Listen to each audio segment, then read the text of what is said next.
بسم اللہ الرحمن الرحیم۔ پہلا سوال یہ ہے کہ کیا قرآن کریم سے جشن ولادت صلی اللہ علیہ وسلم کی خوشی منانا یہ ثابت ہے؟ تو اس کا جواب یہ ہے کہ جی ہاں، بالکل ثابت ہے کہ اللہ تعالیٰ نے قرآن کریم کے اندر ارشاد فرمایا، قُلْ بِفَضْلِ اللہِ وَبِرَحْمَتِهِ فَبِذَٰلِكَ فَلْيَفْرَحُوا۔ جب تمہارے اوپر اللہ کا فضل اور اس کی رحمت ہو تو اس وقت خوشی منایا کرو۔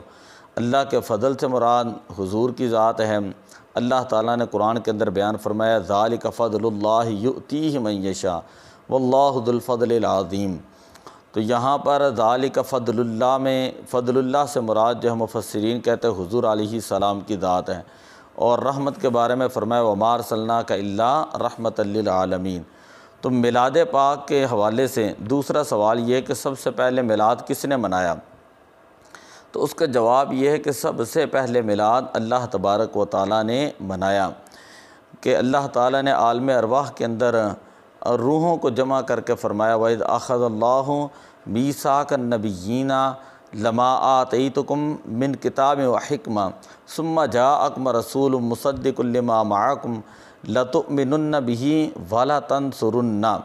تو یہ دیکھیں کہ اللہ تعالیٰ نے عالم ارواح کے اندر انبیاء علیہم السلام کی روحوں کو جمع کر کے اللہ تعالیٰ نے ان سے وعدہ لیا کہ جو تمہارے بعد جو رسول آئے گا تم نے ان کی مدد بھی کرنی ہے اور تم نے ان پر ایمان بھی لے کر آنا ہے۔ ایک سوال یہ ہے کہ سب سے پہلے ولادت کی خوشی کسی نے منائی؟ تو اس کا جواب یہ ہے کہ حضور علیہ السلام کے میلاد کی سب سے پہلے خوشی اللہ تبارک و تعالیٰ نے منائی، کہ جس وقت آسمان میں ستون لگائے گئے جس سے تمام آسمان جو ہے وہ روشن ہو گئے، اسی طرح جنت کے اندر نہر کوثر کے کنارے کے اوپر جو ہے مشک و عنبر کے 70,000 درخت جو ہے وہ لگائے گئے، اسی طرح حضور علیہ السلام کی آمد پر سورج کو پہلے سے زیادہ نور عطا کر دیا گیا، اور اسی طرح جنت کو سجا دیا گیا، اور 3 جھنڈے جو ہیں، ایک مشرق، ایک مغرب اور ایک خانہ کعبہ کی چھت کے اوپر جو ہے وہ لگائے گئے۔ تو ثابت ہوا چراغاں کرنا، یہ حضور علیہ السلام کے میلاد کی خوشی منانا، جلسہ کرنا، تذکرے کرنا، بچپن کا ذکر کرنا، معجزات کو بیان کرنا، شمائل ترمذی بیان کرنا، حضور علیہ السلام کے اوصاف حمیدہ اور حضور علیہ السلام کے شمائل کو بیان کرنا، یہ حضور علیہ السلام کے بارے میں خوشی کرنا، یہ سارا کچھ جو ہے وہ قرآن و حدیث سے ثابت ہیں۔ سیرت حلبیہ پڑھ کر دیکھیں، خصائص الکبریٰ پڑھ کر دیکھیں۔ اسی لیے کہتے ہیں ہم حشر تک ڈالیں گے ہم پیدائش مولا کی دم، حشر تک ڈالیں گے ہم پیدائش مولا کی دم، مثل فارس نجد کے قلعے گراتے جائیں گے۔ اسی طرح بعض لوگ کہتے ہیں کہ یہ جو میلاد کرنا جو ہے وہ اب یہ شرک ہے، تو اس کا جواب یہ ہے کہ قرآن پاک کے اندر اللہ تعالیٰ نے ارشاد فرمایا، قُلْ هُوَ اللَّهُ أَحَدٌ، اے پیارے حبیب فرما دیجئے اللہ ایک ہے، لم یلد ولم یولد، نہ تو اللہ تبارک و تعالیٰ کا کوئی بیٹا ہے، نہ ہی جو ہے اللہ تعالیٰ کا کوئی باپ ہے، کہ اللہ تعالیٰ وحدہ لا شریک ہے۔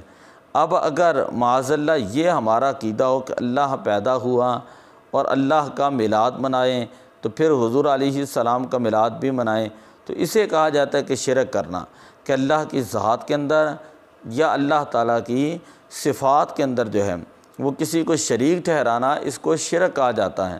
تو جب اللہ تبارک و تعالیٰ کی ذات پیدا ہونے سے پاک ہے، پیدا ہونے سے پاک ہیں، اور حضور علیہ السلام کے پیدائش ہوئیں، تو جس کی پیدائش ہو اور جس کا میلاد منایا جا رہا ہے، تو حضور علیہ السلام کی ولادت منانا یہ اس بات کی دلیل ہے کہ ہم شرک کا دروازہ بند کرتے ہیں، شرک نہیں کرتے۔ شرک تب ہوتا جب اللہ کی ذات اور صفات کے اندر ہم حضور علیہ السلام کو شریک کرتے ہیں۔ اللہ کا بھی میلاد ہوتا ہم وہ مناتے، پھر حضور کا بھی میلاد ہوتا وہ مناتے، تو تب شرک ہوتا۔ اللہ کی ذات ولادت سے پاک ہے۔ پھر ایک سوال یہ ہے کہ کیا حضور علیہ السلام نے اپنا میلاد منایا؟ تو اس کا جواب یہ ہے کہ جی ہاں، حضور علیہ السلام نے اپنا میلاد منایا۔ حدیث پاک کے اندر آتا ہے، حضرت صحابہ کرام سے مروی ہے کہ سئل عن صوم الاثنین، کہ حضور علیہ السلام سے پیر والے دن روزے کے بارے میں پوچھا گیا، یا رسول اللہ پیر والے دن آپ روزہ کیوں رکھتے ہیں؟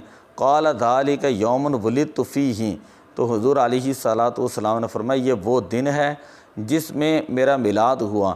مسلم شریف جلد نمبر 1 صفحہ نمبر 368 ہے کہ جس کے اندر حضور علیہ الصلاۃ والسلام ہر پیر شریف کو روزہ رکھ کر اپنا میلاد منایا کرتے تھے۔ تو اس طرح آپ صلی اللہ علیہ وسلم نے اپنی نبوت کے 23 سالوں کے اندر 1196 مرتبہ اپنے میلاد کی خوشی منائی ہے۔ تو اسی طرح ہم بھی یہ کہتے ہیں حضور علیہ الصلاۃ والسلام کے میلاد کی خوشی نفل پڑھ کے، روزہ رکھ کے، غرباء کے اندر کوئی چیز تقسیم کر کے، غریبوں کی مدد کر کے، ہر اعتبار سے ہر اس طریقے کے ساتھ منا سکتے ہیں جو شرعی طور پر جائز ہوں۔